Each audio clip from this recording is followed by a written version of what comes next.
Thank you, everybody, for being with Check In with PRB, casual conversation with hospitality leaders. It's been over a year, I think, since our last little chat with our local expert, and I am very, very happy to have a very nice gentleman who has tons of experience in hospitality, but not only hospitality, in IT as well, in technology. John Spear is with us today. Hello, John. How are you? I'm well, Pierre. How are you? I am doing very well. I am jealous of your haircut. I wish I had so much hair. What haircut? I haven't had a haircut in 6 months, I don't Well, think. you look great. I wish I had such a mountain to lose. But John, thank you for being with us. And a lot of people here in the Bay Area know about you. You're very active in the community. You've been in the hospitality industry, in the hotel industry for over 20 years. Correct. And through that, I think you made many friendships and you met many people. And I'm really glad to have you with us today. So thank you for being with us. Absolutely. If you don't mind me doing this, just briefly give a quick introduction about you. So as I was mentioning, you've been here in the Bay Area for a long time. And I think, something that really is different from your background is your knowledge of technology, of IT, because you spent 10 years in IT. And we will talk about that a bit later. But I think that's going to bring to our audience a different vibe, a different flavor to people we used to interview in the past. You are a specialist of the Bay Area and a specialist of hospitality. That being said, is there anything I should add quickly about who you are, John, or does this describe you? I guess I just would say that this is actually my third career. I did have a brief stint right after college in politics, lobbying Congress on national healthcare reform. And that's actually how I got into IT. My nonprofit lobbying organization in Washington, D.C. was a member of this very early pre-World Wide Web network of other nonprofits. I got very active in that. This network was headquartered in Cupertino out here in the Silicon Valley. And I ended up moving out here in 1994 to start my IT career. So 4 years in politics, 10 years in IT, and the rest in hospitality. It seems that your favorite career so far has been hospitality. Well, that's where I always wanted to land. Since I was a little boy, I always wanted to run a hotel. So that's a very good segue. That's a perfect segue, because my first question to you was, how did you happen to fall in love with hospitality? How did that come across? Where is your inspiration coming from? And how did you get the chance to join hospitality? Could you tell us a bit about that, about your background on hospitality that you've been for now over 20 years? Sure. My first taste of hotels and hospitality came when I was very young. My father was an event and meeting planner. I would often join him on business trips. He planned meetings for big corporations, so the hotels always rolled out the red carpet for him. We had large suites and baskets of fruit and flowers. And that's what I thought hotels were all about when I was growing up. And then when we would go on personal trips and stay at a Days Inn or a Howard Johnson, I would just be appalled that there was no giant fruit basket to welcome us when we got into our room, or no bouquet of flowers, or no living room. Or one of the things I would do sometimes is count the number of televisions and telephones in the suites that we were in. So that's what I thought hospitality was all about. And that's what gave me the taste for it. As I just mentioned, I went other directions at first, but I finally landed back in hospitality. And that's after the World Wide Web became the singular way that we all get our information and communicate. There was no reason for this nonprofit proprietary network to exist. So we went out of business. I consulted with some of our former clients, foundations, for a few years. And then I just took the opportunity to say, hey, what am I doing? I'm just stringing along this experience. I'm not doing anything that I really had a passion for. So I just got into a mental space where I was going to start over. I was ready to start as a front desk host or whatever it took, and build my way up, because I knew this is the industry I belonged in, and eventually I would have some success. So fortunately, I eventually met a man named Chip Conley, and he vastly accelerated the career path that I thought was in front of me. I tried to get several interviews with him. In fact, I had an interview with his right-hand man at one point a week before I actually met Chip, and the interview lasted about 60 seconds. And the guy looked at my resume and he said, "I don't know what you're doing here. We're never going to hire you." And I said, "Well, thank you for your honesty. I do appreciate that." I went through some other friends who had connections in hospitality, and I eventually got an interview with Chip. And that interview lasted, I can't remember how long it lasted. It must have been 2 hours or more. And he asked me all sorts of questions. We talked about philosophy, we talked about politics, we talked about self-awareness, and all sorts of different things. And he said, "You know what? At the end of the day, I'm going to take a chance here, and I'm going to hire you to be the general manager of my small Archbishop's Mansion hotel on Alamo Square." At the time, the smallest hotel in the Joie de Vivre, the eclectic Joie de Vivre portfolio. And I was just over the moon. I couldn't believe how lucky I got. That was my first 5 minutes. The next 2 weeks before I started was pure terror. It's just realizing that I didn't know anything about how to run a hotel. I had run a nonprofit organization, so I knew about budgeting, I knew about hiring and staffing, but that was in a different industry. I had to learn my job as general manager.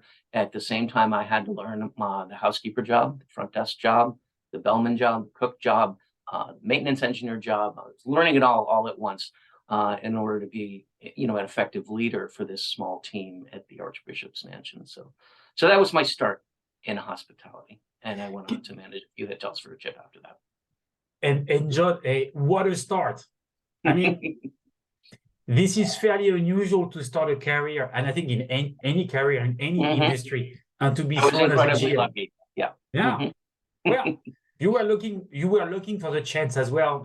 You looked for the opportunity, and it came together.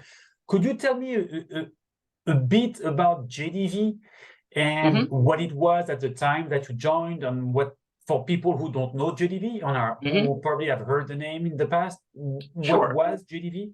Yeah, JDV for short, or Joie de Vivre Hospitality, was the company that Chip Conley founded, originally with just one hotel, the Phoenix in downtown San Francisco, which was a rundown motor hotel with exterior hallways and a pool.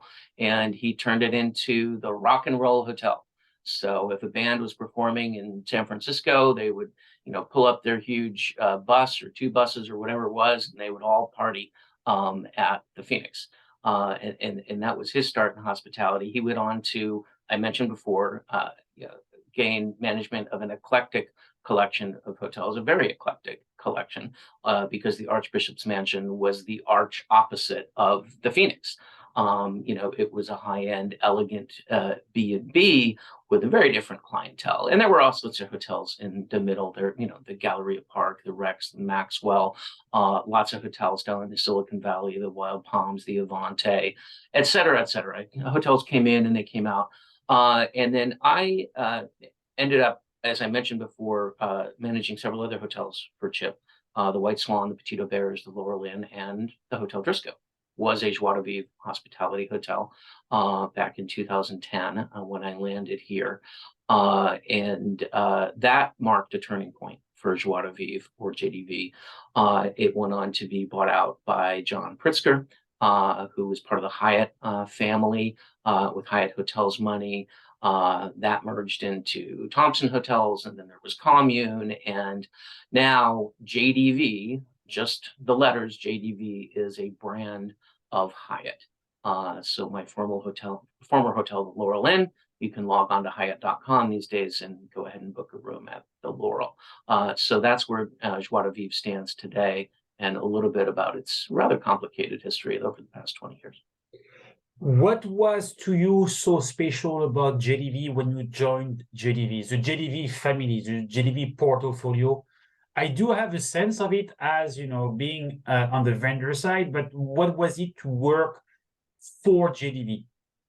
Well, the overriding factor was my gratitude to Chip and my respect for him as a leader. And, he has since gone on to do other things with his retreat down in outside of Cabo, and his work and his writing and his presentations. But at the time, it was just a great group of friends and colleagues. The general managers would meet on a regular basis. The hotels were very different, but we were very close. Despite our differences, we were all facing a lot of the similar types of challenges, with vendors, with guests, with travel agencies, what have you. It was a very interesting time to be in hospitality. And, obviously I learned a tremendous amount those first few months and those first few years I was with Joie de Vivre, but I would describe the experience as very collegial. And even outside of Joie de Vivre with other hotels, the San Francisco hotel community is very supportive of one another. Of course, we compete sometimes fiercely for the same piece of business, but we're all friends for the most part, and we help each other. And especially through the Hotel Council of San Francisco, which I was active in for a long time. It's just a great group of folks that have each other's backs. It's something very unusual, I think, in the US. It seems that on different markets, hotels are competing. In San Francisco, yeah, as you say, it's really interesting to see how all of you are friends, and I mean, every GM is happy to see a different GM and help each other and share information and really working to. And that has been always the case. I mean, it's not due to COVID or anything like that. It always has been correct. this way. Well before COVID, and I think you're correct in the kind of tenor in the relationships in Los Angeles or New York or whatever other organization are very different. And I think perhaps what's behind that is the challenges that we all face together, and that we've been facing, frankly, for 30 years or more here in San Francisco. And that is this complex problem of clean and safe and civil streets and mental health and homelessness, and our inability to solve those multitudes of problems. And they all affect our hotels in very similar ways. I'm very fortunate to be squirreled away here in Pacific Heights, so I see less of that than my colleagues downtown, to be sure. But perhaps that explains why we're a little bit closer here than we are in some other hotel markets. So could you tell us where you are now, what you do, and for which brand you're working with, and I can put my background as you talk? Okay, sure. Yeah, so I'm the general manager at the Hotel Driscoll, Pacific Heights here in San Francisco. We are proudly part of Woodside Hotels. The Hotel Driscoll is family owned and operated. Woodside Hotels is family owned and operated. Woodside has a collection of just over half a dozen hotels in the San Francisco Bay Area, ranging from the Monterey Plaza Hotel in the south up to the Napa Valley Lodge and the Harvest Inn in the north, and a few hotels in between, like the Hotel Driscoll. So as I mentioned before, I started here in 2010, and the Hotel Driscoll was part of Joie de Vivre Hospitality at the time. Shortly after I came here, I mentioned that Joie de Vivre was involved in a big transition, big purchase, which had just happened from John Pritzker. My owner here, for a variety of reasons, was interested in moving on to a different management company. And he let me know that about 2 months after I started here. And I think his perception certainly was at the time, okay, John's a Joie de Vivre guy, so he's going to go wherever Chip points him in the future. And I thought about this for a very long time, and I talked to Chip about it. And I said to my owner, if it's okay with you, I love the Hotel Driscoll so much, and I owe so much to Chip Conley, but I would love nothing more than to resign from Joie de Vivre at this point and continue on and manage the Hotel Driscoll for you, and then we can go shop for a management company together. So that's what happened. That's what we did. I said my fond farewell to Chip and Joie de Vivre, and I worked with my owner to interview different management companies.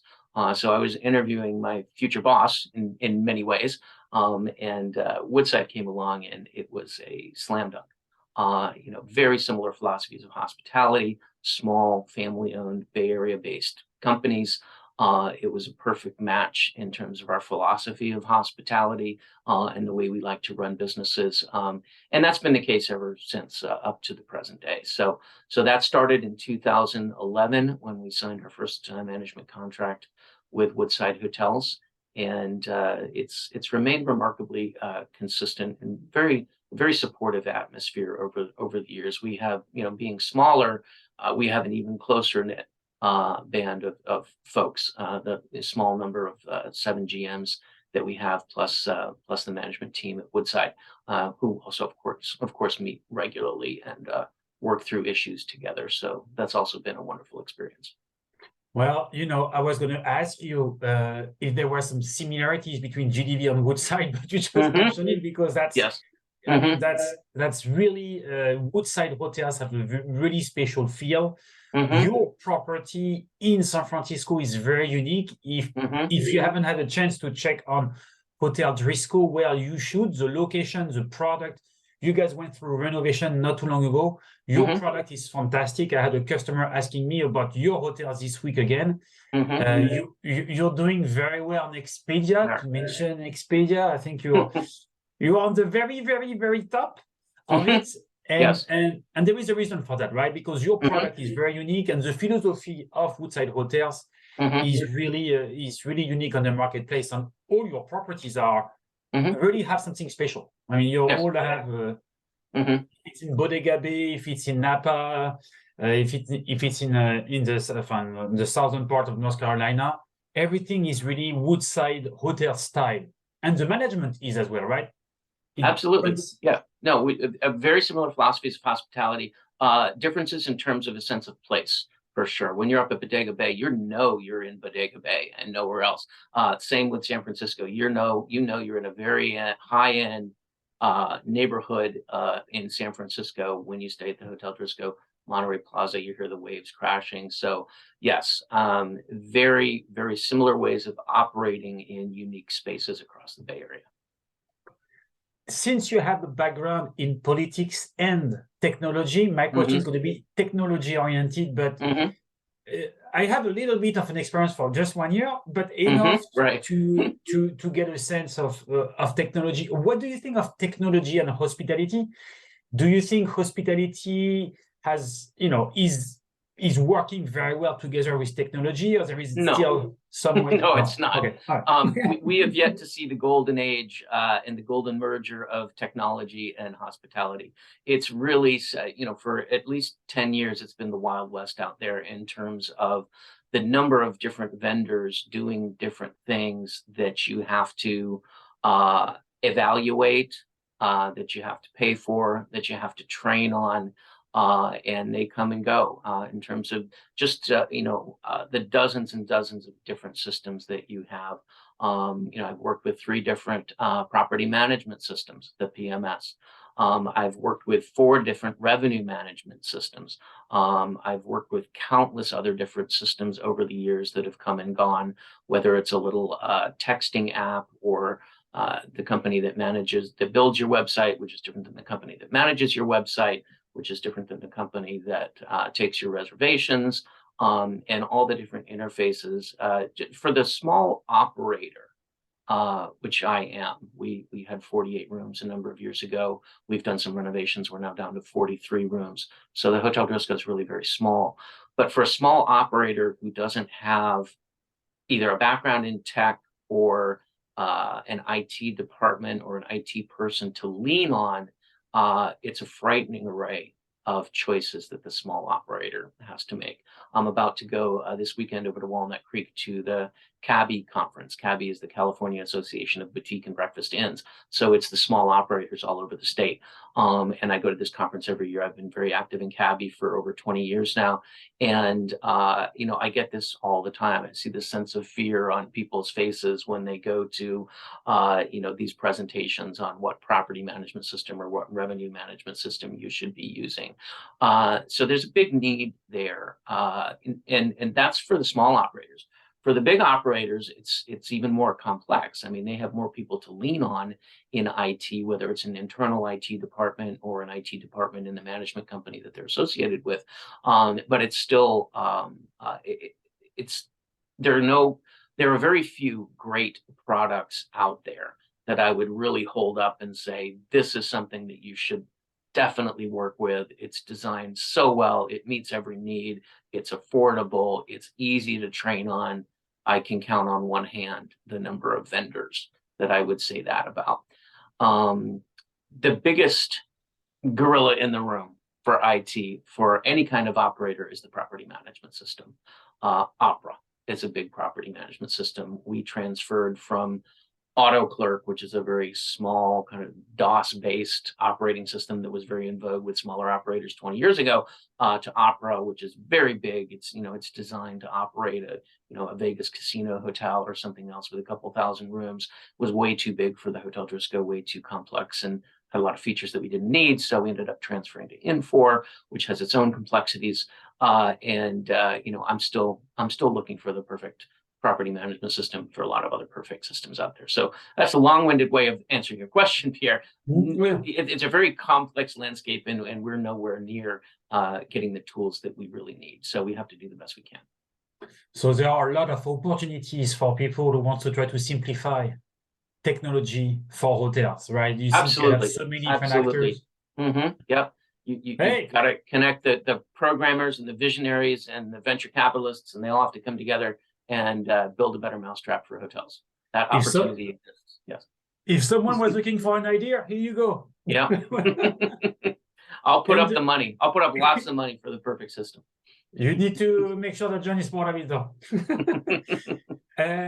I spent a year in physical security. Is physical security something that hotels are more concerned nowadays than before, or not really in our market? Or is it really just, like if we look at San Francisco or the Bay Area, what do you think of this in general? Or nothing changes?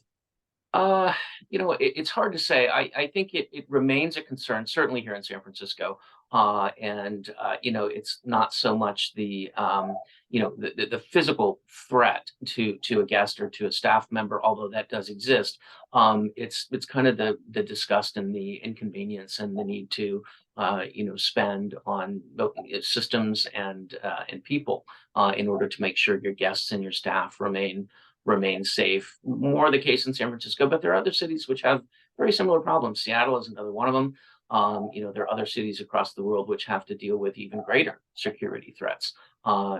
If you drive into certain hotels around the world, whether it's in India or the Middle East, and your car is checked for bombs, and they have they have bomb sniffing dogs, and we don't deal with any of that. So it depends where you are in the world. But is it becoming a greater threat?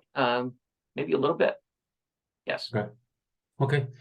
What is your take on San Francisco, the environment, where we're coming from? How is the market for hospitality doing? What do you see the trend being? Are we in a better place now than we were a year or 2 years ago? What's your overall take on the San Francisco market, the Bay Area market, or NorCal in general? Yeah, well, a couple things to say about that. We're last among metro areas in the United States to be recovering from the pandemic, for sure. Everybody knows this. We have the problem of homelessness and safe and civil streets, which we've discussed, which is having a very significant impact on groups deciding to go to other cities rather than coming to San Francisco and utilize our hotels and utilize the Moscone Convention Center. So that's a big part of it as well. I think you might be able to look at San Francisco's approach to the pandemic as being successful in some ways. In other ways, that's combined with our existing problems to make sure, that we are definitely the last to be recovering. Now, I will say that for a number of different reasons, by renovation in 2017, which you mentioned, Pierre, plus of our positioning, plus our location here in Pacific Heights, we're doing extraordinarily well right now. And that's not the case for most other hotels in San Francisco that don't have the kind of collection circumstances that I'm fortunate to have right now. And we've also, built a very, very good brand over the last 10 years here at the Driscoll with all of our services and amenities and the training and the level of staffing and the service that we offer our guests. So all of that was in position, ready to go for the return of business and leisure to San Francisco. That's another reason why we're doing well. We're a 95% leisure hotel. Probably only 5% of our guests have some sort of business here in San Francisco. We do very, very few groups. We have one boardroom, very little meeting space, it's utilized not that often. But since there aren't that many groups coming to San Francisco compared to pre-pandemic, that's not something we relied on. So we're in a very good position compared to the other hotels. Things are improving. The trajectory is improving. I will say that, and all my colleagues will agree, it's more difficult to predict now what's going to happen next month and next year, next week even, or tomorrow than it's ever been before. Revenue management is a skill and an art where you try to determine, exactly the rate that you should charge on which date in the future based on how full you're going to be. And I would say pre-pandemic here in San Francisco, a lot of us had gotten pretty good at that, at predicting, when the groups were going to come in, how much business we were going to get for that group, where the peaks of leisure were going to be, what the day of the week occupancy was going to be. The Tuesdays were going to be slower than the Mondays, et cetera. Right now, all bets are off. Nobody knows what's going to happen. Budgeting is just throwing darts at a dartboard and hoping for the best right now, because the next variant could come along.